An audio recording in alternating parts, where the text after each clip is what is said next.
pelo trabalho que a mulher vem diminuindo a distância que a separava do homem. Somente o trabalho poderá garantir-lhe uma independência concreta. Simone de Beauvoir. Para você, o que significa mulher de atitude? O Sob Outro Olhar de hoje vai tratar do tema Mulher de Atitude. No Olho, vou conversar com duas mulheres de atitude. A doutora em filosofia Edna Magalhães e a Master Coaching Cacilda Silva. No quadro O Olhar que Quase Ninguém Vê, a psicanalista Edna Santos fala de sua pesquisa sobre maternagem. No Teatro Invisível... Porém, essa não é a realidade em que vivemos hoje.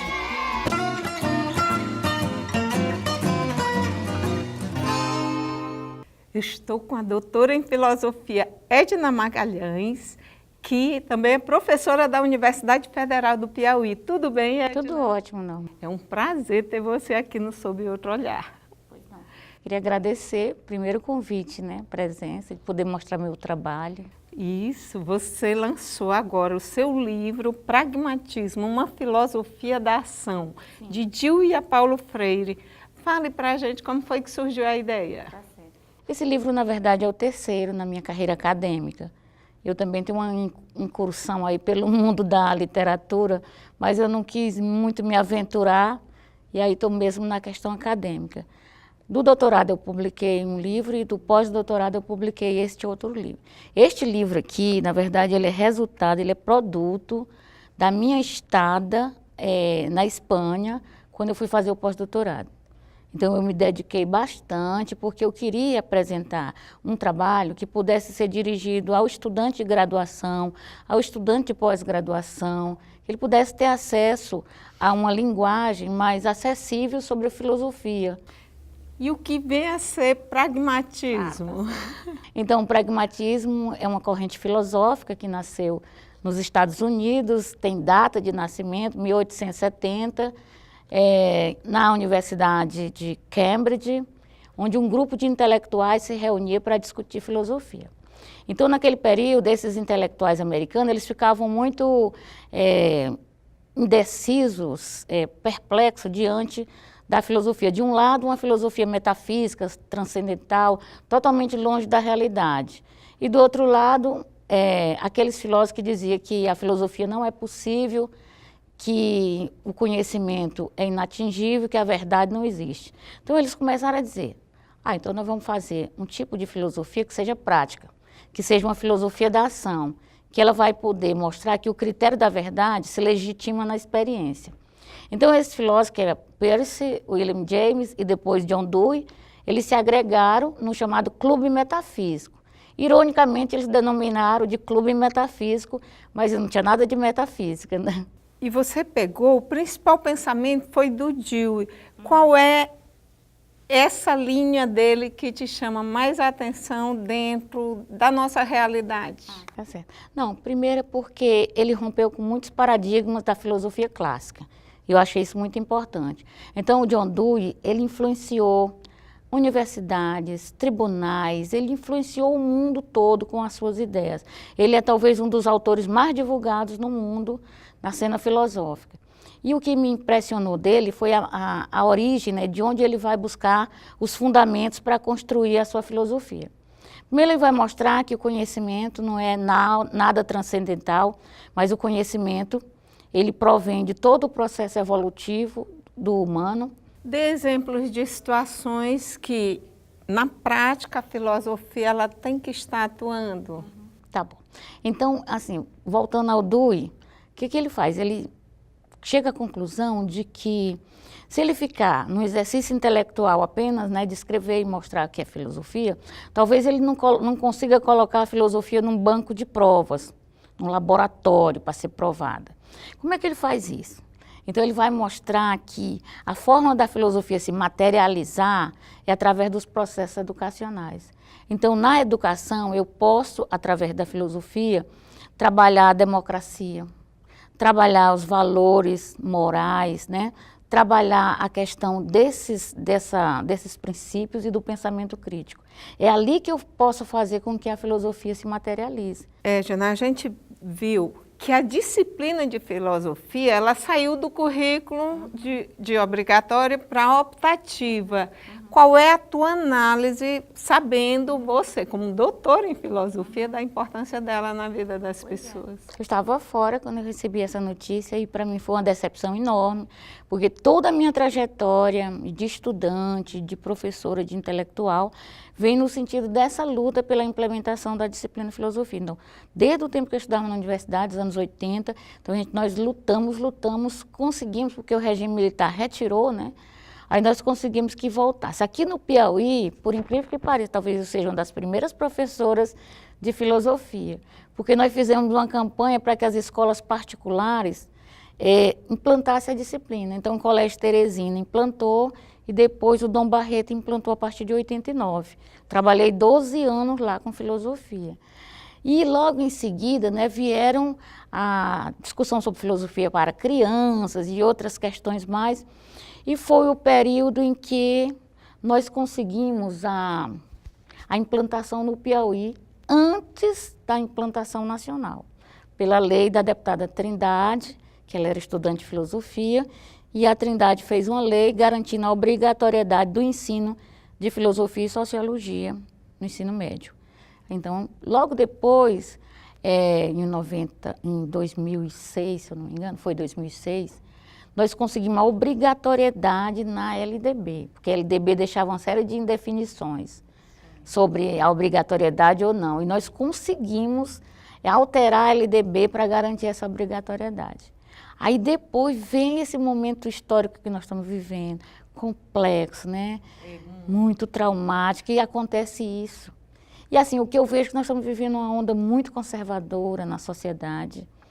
E essa onda conservadora, ela está se refletindo novamente na retirada da filosofia, na questão de querer impedir a discussão de gênero na escola, a questão de impedir as discussões sobre relações homoafetivas, enfim, tudo isso está tendo uma repercussão enorme na sociedade, né?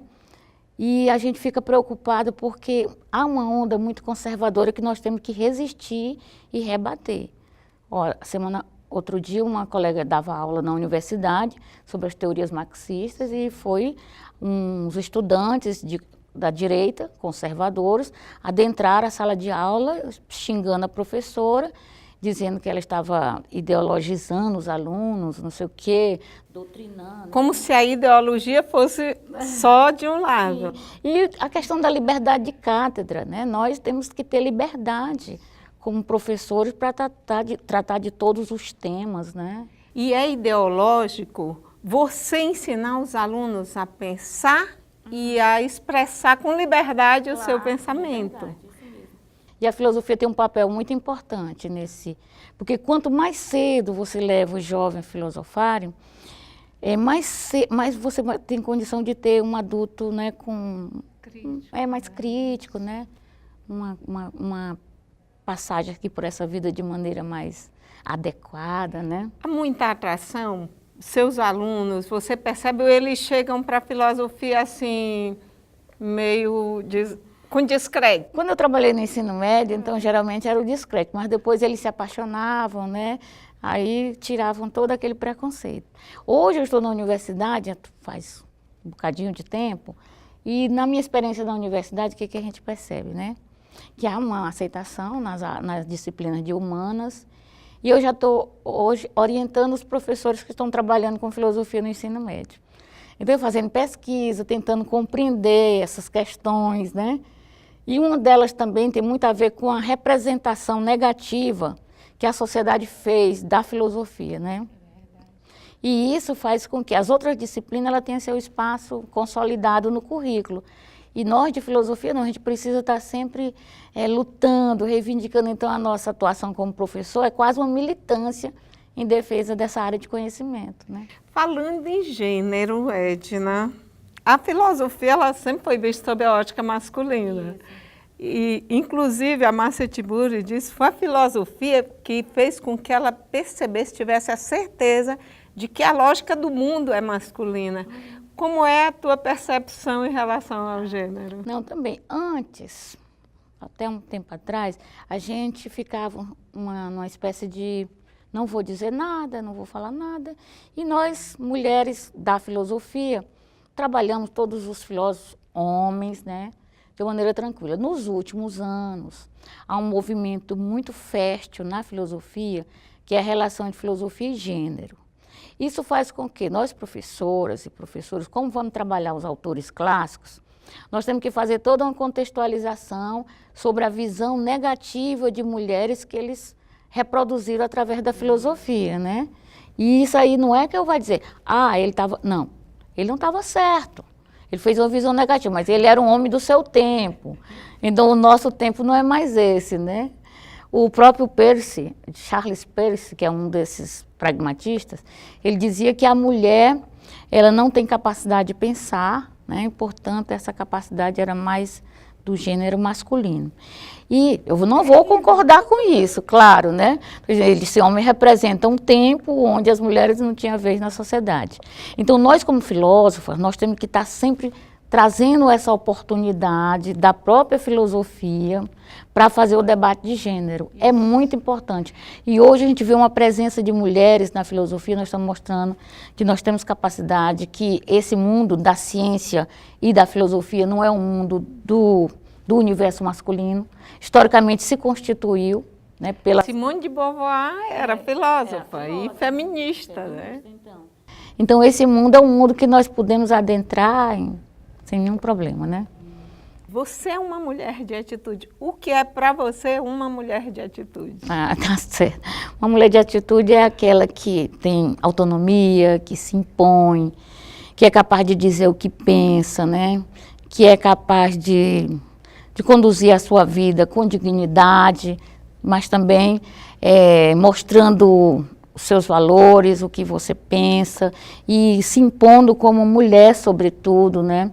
Para que a gente não permita, né, que tenhamos uma vida desqualificada, uma vida marcada pelo machismo, pela misoginia, né? Então, eu acho que a mulher de atitude, ela tem que viver com autenticidade, né? Como a mulher Edna se define?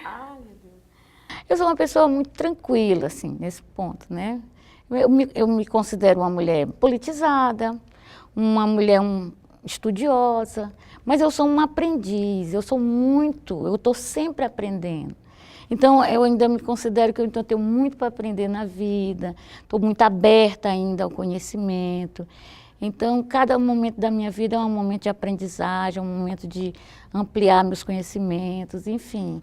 E isso aqui é uma modesta contribuição que eu estou apresentando, está aberta às críticas também, não se preocupe, viu? Onde encontrar o seu livro?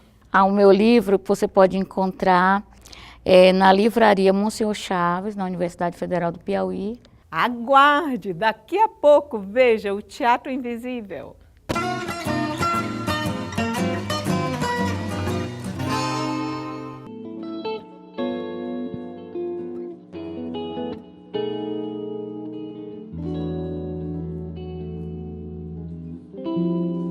Quando se tem um amor de ilusão, é bem mais forte no peito a paixão, que fere, machucando a paz. Mas sofro assim, é gostoso demais. Há uma semente, um vazio no mar, tão grande vem me torturar. Não há distância, solo lunar, teu corpo eu quero desbravar. Uma turbulência acontece no mar,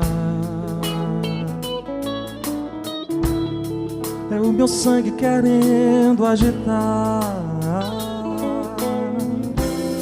Quando eu escuto seu nome entoar, eu fico louco querendo gritar. Há uma semente, um vazio no mar, tão grande vem me torturar. Não há distância, solo lunar, teu corpo eu quero desbravar, desbravar.